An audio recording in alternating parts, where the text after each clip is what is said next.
Evangelio de Marcos, capítulo 5, versículo 38 en adelante. Dice la palabra del Señor. Y vino a casa del principal de la sinagoga, y vio el alboroto y a los que lloraban y lamentaban mucho. Y entrando les dijo: ¿por qué alborotáis y lloráis? La niña no está muerta, sino duerme. Y se burlaban de él. Mas él, echando fuera a todos, tomó al padre y a la madre de la niña y a los que estaban con él, y entró donde estaba la niña. Y tomando la mano de la niña, le dijo: Talita cumi, que traducido es: niña, a ti te digo, levántate. Y luego la niña se levantó y andaba, pues tenía 12 años, y se espantaron grandemente, pero él les mandó mucho que nadie lo supiese, y dijo que se le diese de comer. Sin duda, de muchos milagros que hizo nuestro Salvador, nuestro Señor, de hecho, de todo lo que nuestro Señor hizo, porque en el Evangelio de Juan terminando dice que si se escribiera todo lo que el Señor hizo, no habrían libros para escribir todo lo que nuestro Salvador hizo, para que se plasmara todo lo que él hizo. Estas cosas se escribieron para que sepamos que Jesús es el Hijo de Dios y para que creyendo en ellas tengamos vida eterna. Se escribieron muchas cosas, pero hay muchas que no quedaron registradas porque hizo infinidad de milagros, demasiados. Pero si hablamos de los milagros del Señor, entre tantos que él hizo, creo que sin lugar a dudas levantar a un muerto es uno de los milagros más sorprendentes. Porque era allí donde se demostraba realmente el poder del Mesías, del Hijo de Dios. El Señor multiplicó los panes, caminó sobre el mar, libertó, endemoniados fueron libres, pero levantar a alguien de la muerte es algo sorprendente. La pregunta es: ¿alguna vez han visto algo parecido? ¿Han estado en algún lugar y que alguien se levante después de estar muerto, comprobado? No, cierto, es difícil. Yo no lo he visto y si hacemos un sondeo yo creo que es difícil encontrar. Pero nuestro Señor sí lo hizo, dando pruebas que Él es el Hijo de Dios. En esta mañana vamos a ver 3 resurrecciones que nuestro Señor hizo. O sea, 3 personas que el Señor levantó de los muertos. Este es el primer caso. El primer caso es una niña. Una niña. Dice aquí, si leemos el relato, lo leen en su casa, el Señor, un hombre principal de la sinagoga, o sea, una persona importante, un conocedor de la Escritura, busca al Señor y porque la hija se estaba muriendo y en el lapso de ese tiempo viene una mujer con flujo de sangre. ¿Recuerdan? Y el Señor la sana. 12 años ella en este azote y es sana. Y el hombre está impacientado ahí esperando pero el Señor le tocó parar para sanar a esta mujer. Podemos pensar: oiga, la niña se estaba muriendo, ¿cierto? Era más importante tal vez ir a sanar la niña. Esta mujer llevaba 12 años, se podía esperar un día más, podríamos pensar.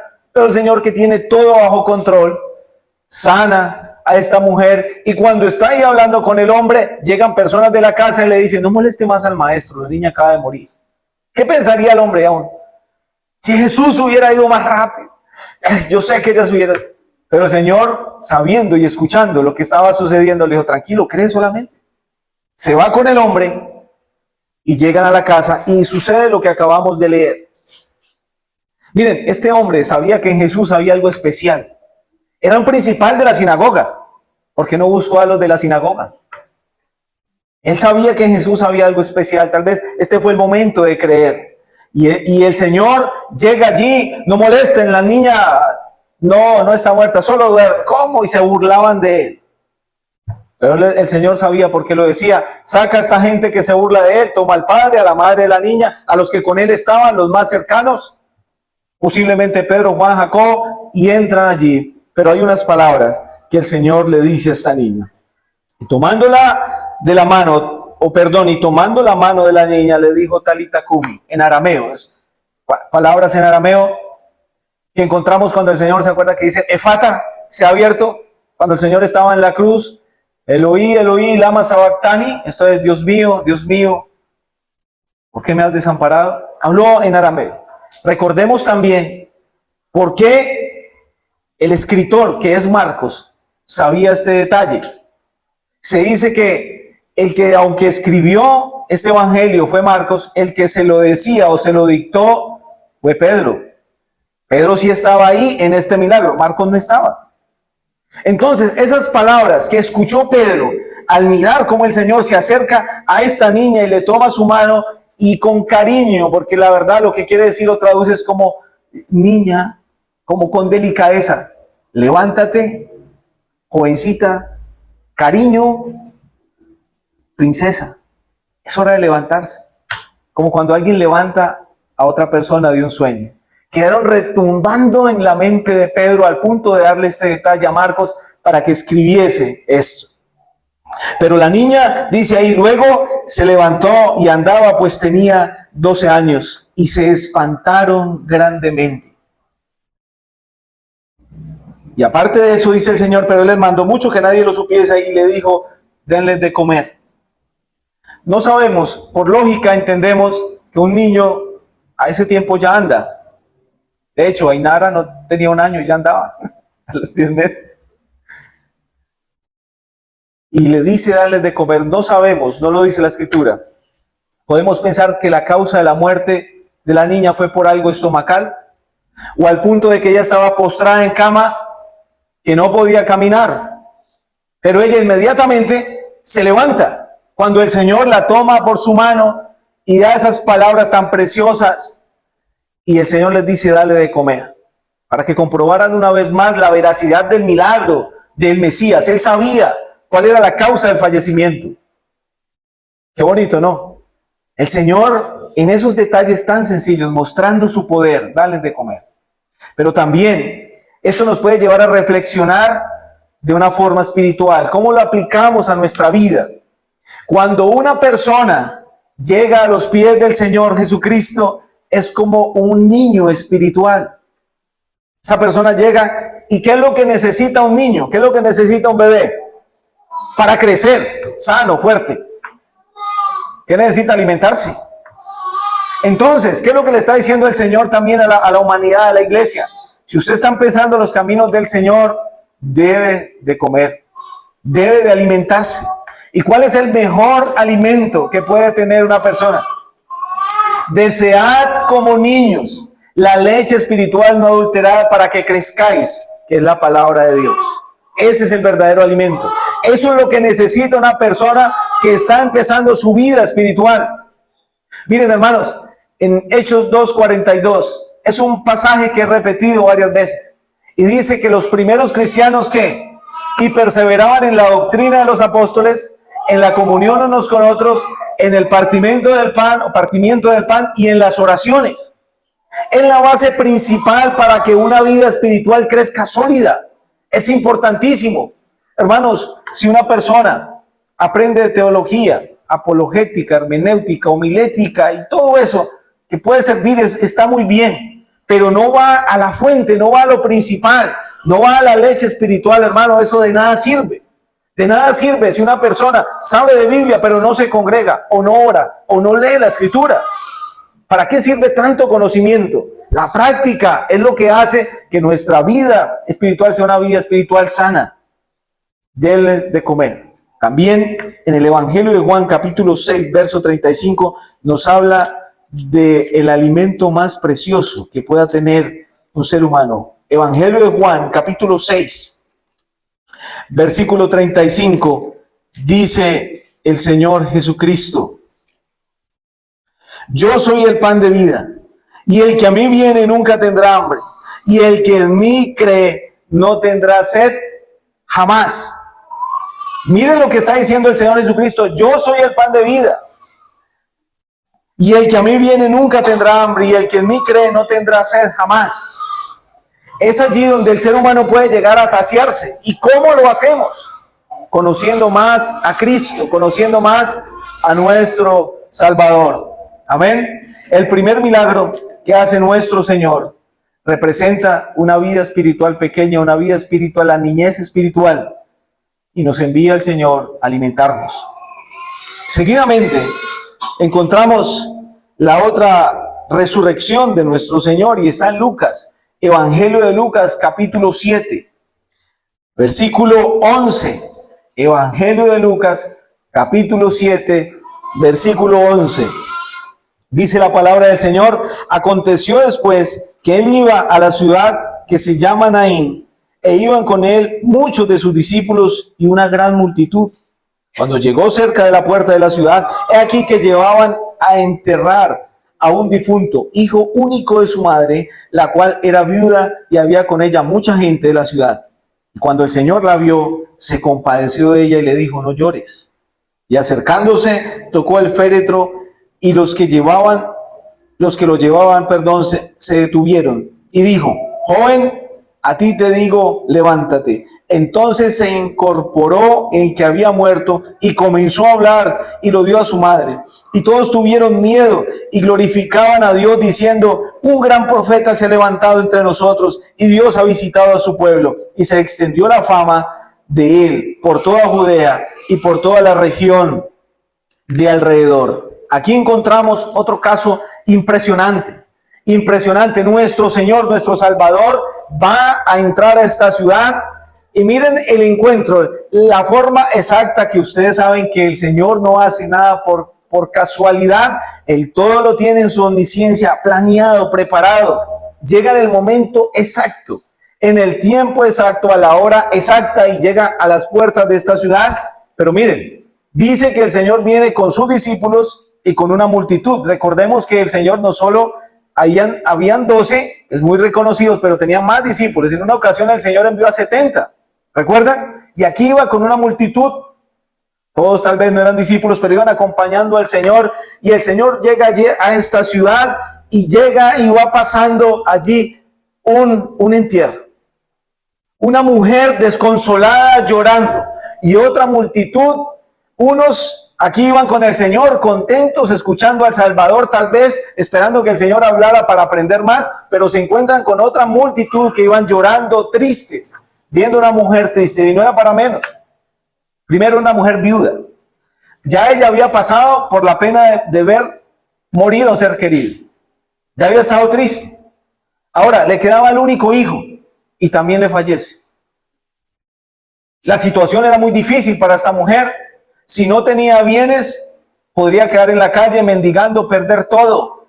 La situación hasta económica era difícil. Pero yo creo que más que eso, perder a un ser querido era lo más difícil. Pero se encuentra con el Salvador. Y el Salvador hace detener allí a estas personas. Toca el féretro y le dice a la mujer: no llores. Allí está a esta niña, Talita Kumi, con cariño: a esta mujer, no llores. Miren, en la omnisciencia del Señor, pensando en este pasaje, tiempo después, la madre de él también iba a quedar desamparada. La madre de nuestro Salvador. Lo más probable, según los relatos bíblicos y según la Escritura, cuando el Señor está crucificado allí, ya José había muerto. José no se menciona por ningún lado. Él ya había muerto. Ahora, Jacobo y Judas, el que escribió Judas, medio hermano de nuestro Salvador, al parecer no eran creyentes aún. Y él sabía que su madre podía quedar desamparada. Sí, tenía más hermanos, claro. Por eso cuando él está en la cruz, le dice: madre, ahí tu hijo, Juan, hijo, ahí tu madre. Y desde ese día él la recibe en casa. ¿Recuerdan este pasaje? Bien. Él, aún allí, sabiendo que iba a partir, estaba tranquilo. Dejó a su madre en buenas manos, el discípulo amado. Esta mujer, cuando él la vio llorando, también podía recordar a su madre a futuro, que iba a llorar por la pérdida de su hijo amado. Y el Señor llega y le dice: no llores, como para que ella se tranquilice. Pero difícilmente tranquilizar, y toca el féretro. Y dice así: joven, a ti te digo, levántate. En la primer pasaje cogió la mano de la pequeña. En este pasaje solo tocó el féretro y le dice: a ti te digo, levántate. ¿Y qué pasó con el hombre? Entonces se incorporó el que había muerto y comenzó a hablar, y lo dio a su madre, y todos tuvieron miedo. Pues no era para menos. Imagínense, hermano, la escena. Un féretro en la mitad de la calle, había gente de este lado, había gente de este otro lado, y el Señor toca, y este hombre se levanta. se incorpora, pero dice algo también que hay que tener presente. Y comenzó a hablar. ¿Será que este hombre antes de morir no hablaba? ¿Será que este hombre tenía mucho para contar? ¿O será que antes de fallecer pasó un tiempo donde él no podía hablar, no podía expresarse? ¿O simplemente nunca habló? No lo dice la Escritura. Pero él comenzó a hablar de alegría, de gozo, pues no era para menos. Y el Señor lo toma y lo da a su madre. Ahora, ese cuadro cambió por completo. Venían llorando, venían tristes, no había esperanza, no había... ¿Qué iba a pasar con él? ¿Qué iba a pasar con esta mujer después de que ella metieron en el sepulcro a su hijo? ¿Qué iba a hacer ella? ¿Quién la iba a consolar? Pero cuando tuvo un encuentro con el Señor, su vida cambió. Ahora, esa tristeza se convirtió en gozo, se convirtió en alegría. Yo creo que una fiesta en ese momento. Porque este joven ya no iba a llegar al sepulcro, sino iba a llegar a la casa. Amén. Eso es lo que pasa con una persona cuando conoce a Cristo. Dice la Escritura en Efesios 2. Y Él os dio vida a vosotros cuando estabais muertos en vuestros delitos y pecados. Sí, este hombre estaba muerto físicamente. Pero una persona sin Cristo está muerto espiritualmente. Es igual. Es como si fuera rumbo allá al sepulcro.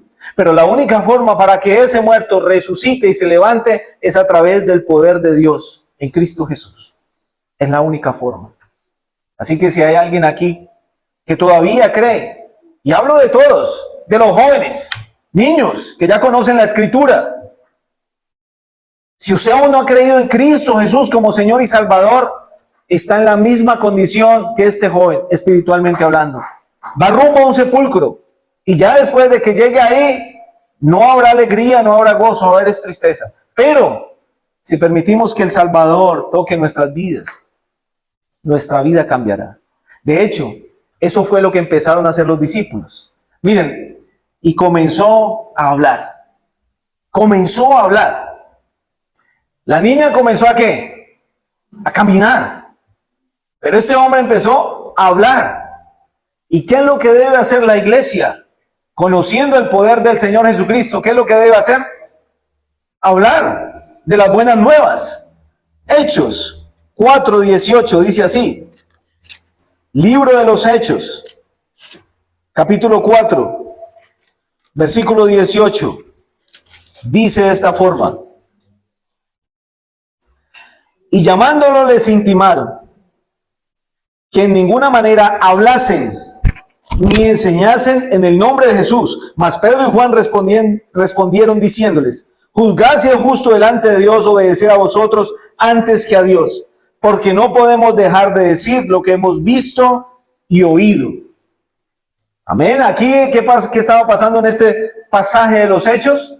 Sencillamente los discípulos empezaron a hablar de Cristo. Cuando el Señor asciende, ya viene el Espíritu Santo, empiezan a predicar y empiezan a sanar personas, y los fariseos se enojaron más, los llevan allá y bueno, ustedes tienen que quedarse callados.